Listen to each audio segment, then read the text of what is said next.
ebitongore 20 ebirukoro mu kampu y'empunje ya Nakivale nyuma abazino bo bahendire mpaka za Nakivake Corporate League zo mu rundo rwa kabiri hagati y'enjura nyamwingi. Omutima ezanire nsamize gwire chikaza na OPM security 00 okutwara ekikopo cy'ompira gw'ebigere na n'obubonero 28.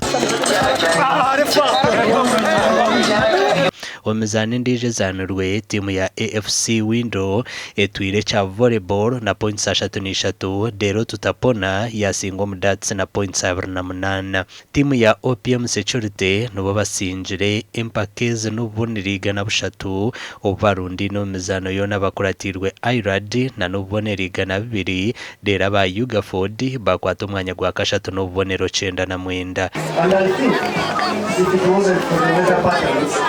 It has been a very successful. Next year, I'd like to mention that as you afford, today we have seen that the overall winner has been given the votes.